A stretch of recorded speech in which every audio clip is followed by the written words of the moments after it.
Good morning प्यारे बच्चों। Online classes में एक बार फिर से आप सभी का स्वागत है।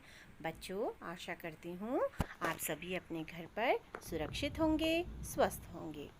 आज हम एक नया पाठ पढ़ेंगे जिसका नाम है मन करता है। बच्चों, आपको कई चीज़ें करने का मन करता होगा ना, तो कभी भी बच्चे के मन को समझकर उसकी भावनाओं को व्यक्त करते हुए ये कविता लिखते हैं। मन करता है सूरज बनकर आसमान में दौड़ लगाऊं। मन करता है चंदा बनकर सब तारों पर अकड़ दिखाऊं। मन करता है बाबा बनकर घर में सब पर धौंस जमाऊं। मन करता है पापा बनकर मैं भी अपनी मूंछ बढ़ाऊं। मन करता है तितली बनकर दूर दूर तक उड़ता जाऊं। मन करता है कोयल बनकर मीठे मीठे बोल सुनाऊं। मन करता है चिड़िया बनकर चींची चूं शोर मचाऊं। मन करता है चरखी लेकर पीली लाल पतंग उड़ाऊं। बच्चों, ये कविता श्री सुरेंद्र विक्रम जी ने लिखी है। बच्चों, अब हम आपकी किताब से इसी कविता को दोबारा एक बार अभ्यास करेंगे। सभी अपनी किताब में पेज नंबर 29 निकालेंगे। अब हम कविता पढ़ना शुरू करते हैं। मन करता है सूरज बनकर आसमान में दौड़ लगाऊं। मन करता है चंदा बनकर सब तारों पर अकड़ दिखाऊं। मन करता है बाबा बनकर घर में सब पर धौंस जमाऊं। मन करता है पापा बनकर मैं भी अपनी मूंछ बढ़ाऊं। मन करता है तितली बनकर दूर दूर तक उड़ता जाऊं। मन करता है कोयल बनकर मीठे मीठे बोल सुनाऊं। मन करता है चिड़िया बनकर चींची चूं शोर मचाऊं। मन करता है चरखी लेकर पीली लाल पतंग उड़ाऊं। देखो बच्चों, आपकी किताब में कितना सुंदर चित्र बना है ना। तो आप भी इस कविता को सुंदर लेख पे अपनी कॉपी पे लिखेंगे और कविता को बार बार दोहराएंगे। बच्चों, अब हम चलेंगे इस पाठ के अभ्यास कार्य की ओर। पेज नंबर 31 निकालेंगे आप। और पहला प्रश्न है तुम्हारी बात, यानी कि आपने मन से अपने आंसर लिखने हैं। तुम पर कौन कौन धौंस जमाता है और क्यों? घर में माता पिता, बड़े भाई बहन या घर में जितने बड़े बुजुर्ग हैं वो आप पर धौंस जमाते हैं। अक्सर हमारी शरारतों के कारण हम पर धौंस जमाई जाती है। और स्कूल में क्लास में मॉनिटर, अध्यापक, प्रधानाचार्य जी हम पर धौंस जमाते हैं। जब हम विद्यालय में शरारत करते हैं या काम पूरा नहीं करते हैं तो हम पर धौंस जमाई जाती है। अगला प्रश्न है बच्चों, तुम्हारा मन कब कब चिड़िया बन जाने को करता है? आप सबका मन चिड़िया को देखकर उड़ने का करता होगा ना। तो ऐसा कब करता है? तो आप इसके आंसर में लिख सकते हैं, जब मैं ऊंचे आसमान में चिड़िया को उड़ते देखता हूँ या पेड़ों पर इधर उधर फुदकते देखता हूँ तो मेरा मन भी चिड़िया बन जाने को करता है। ठीक है बच्चों, अब हम चलते हैं आगे अगले प्रश्न पर। कौन किस पर अकड़ जमाता होगा? आसमान में चांद, सूरज और पक्षी अकड़ जमाते हैं।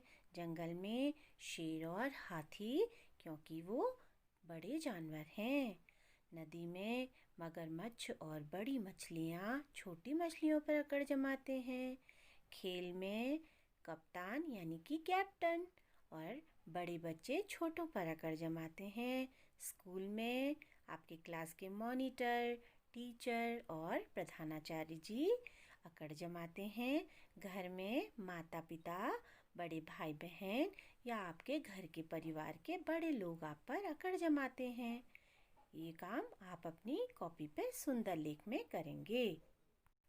आगे प्रश्न दिया है मूंछ। तो बच्चों, विभिन्न प्रकार की मूंछें बनाई गई हैं। देखिए, ऊपर राजपूती मूंछें हैं जो तलवार के समान है। चाइनीज़ मूछें, लंबी और पतली, नीचे की ओर झुकी हुई। गलमुछ यानी कि गाल तक फैली हुई मूछों को गलमुछ कहते हैं। आप अपने आस पड़ोस में, अपने आसपास जितने लोग हैं पुरुष, उनको देखेंगे कि वो कैसे डिजाइन की मूछें बनाते हैं। बच्चों, विश्व में विभिन्न प्रकार की मूछों के डिजाइन के और लंबाई के रिकॉर्ड भी बने हुए हैं। आपको मैं अभी एक चित्र दिखाती हूँ।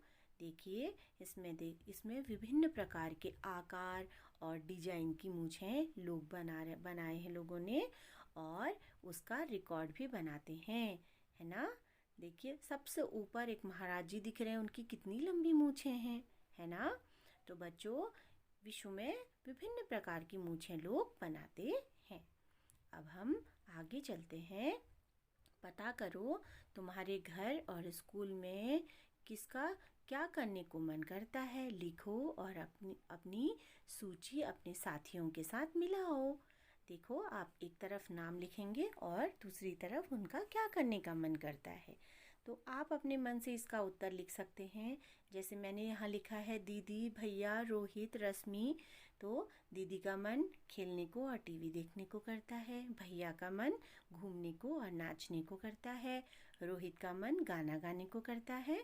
और रश्मि का मन चित्र बनाने को करता है और डांस करने को करता है। तो ऐसे ही आप भी अपना उत्तर लिख सकते हैं। अब देखिए बच्चों, नीचे पतंग बनानी है आपको, है ना। तो आप सुंदर सुंदर, ये देखिए, विभिन्न प्रकार की पतंगों के चित्र मैंने आपके लिए जमा किए हैं। ये देखिए, तितली के आकार की, है ना। तो आप, विश्व में लोग कई प्रकार की पतंगें, कई डिजाइन की पतंगें बनाते हैं और उनको विभिन्न त्योहारों पर उड़ाते हैं। बच्चों, आपकी किताब में पेज नंबर 32 पे पतंग बनाने का तरीका दिया हुआ है। आप लोग इसको देखकर पतंग बना सकते हैं और सीख सकते हैं।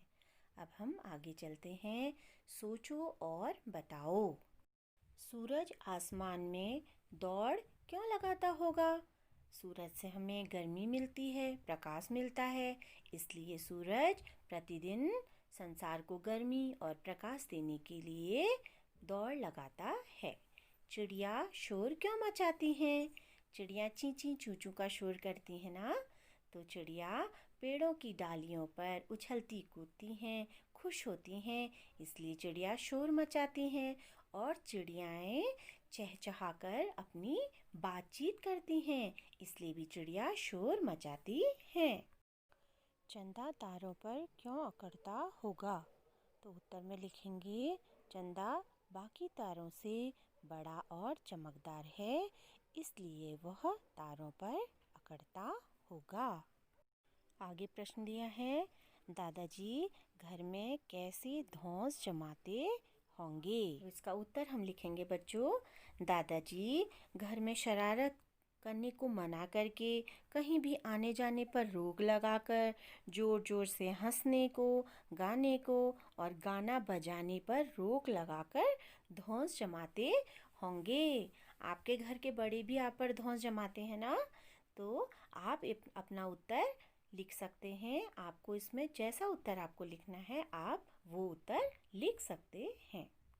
अब आगे बच्चों, आपको एक एक्टिविटी करनी है, वही एक्टिविटी जो आप रोज सुबह आनंदम पाठचर्या में करते हैं। आपको 1 मिनट के लिए अपनी आंखें बंद करके बिल्कुल चुपचाप बैठ जाना है और ध्यान से अपने आसपास की आवाज़ों को सुनना है। उसके बाद आपको 1 मिनट के बाद आंखें खोलकर आपने जो आवाज़ें सुनी उनको लिखना है।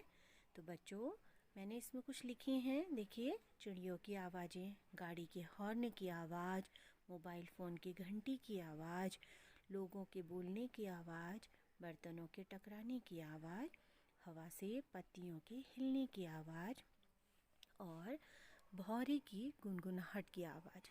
तो इसके अतिरिक्त भी आपको कोई आवाज़ें अगर सुनाई देती हैं तो आप उसको अपनी कॉपी पर लिख सकते हैं। अब बच्चों, आगे दिया है कि इनमें से कौन कौन बहुत शोर मचा रहे थे। ये आवाज़ें जो आपने सुनी उनमें से आपको छांटनी है कि कौन कौन ज़्यादा शोर मचाती हैं, कौन सी आवाज़ें। तो आप लिख सकते हैं, जैसे हेलीकॉप्टर आता है तो बहुत तेज़ आवाज़ करता है, हेलीकॉप्टर की आवाज़ हो जाएगी। फ़ोन की घंटी की आवाज़ हो जाएगी। अब डीजे में कहीं पे गाना बजता है, उसकी बहुत तेज़ आवाज़ आती है ना। और रोड पर जब लाउड स्पीकर से किसी चीज़ का प्रचार हो रहा होता है, उसकी बहुत तेज़ आवाज़ आती है। और कक्षा में बच्चों के शोर की बहुत आवाज़ आती है, जिसके लिए रोज़ आप डांट खाते हैं, है ना।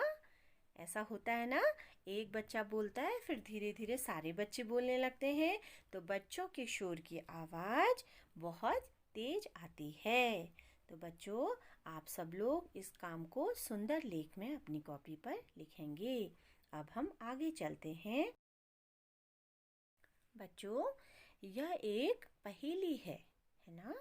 तो आपको इस पहेली को पढ़कर इसका उत्तर ढूंढना है। कागज का घोड़ा, धागे की लगाम, छोड़ दो धागा तो करे सलाम। अब आपको पता है कि धागे से कौन घोड़े की तरह तेज दौड़ता है? वो है पतंग। और अगर हम धागे को छोड़ देते हैं तो वो इधर उधर कहीं भी गिर जाती है। तो इसका उत्तर है पतंग। तो बच्चों, आप लोग सुंदर लेख में इस काम को करेंगे। अब हम अगले वीडियो में मिलेंगे अगले पार्ट के साथ। तब तक के लिए आप लोग अपने घर पर सुरक्षित रहिए, स्वस्थ रहिए, खूब मेहनत कीजिए और बार बार हाथों को धोते रहिए, सोशल डिस्टेंसिंग का ध्यान रखिए और अपने चारों तरफ सफाई बनाए रखिए। तो प्यारे बच्चों, अब हम नेक्स्ट वीडियो में मिलेंगे। तब तक गुड बाय।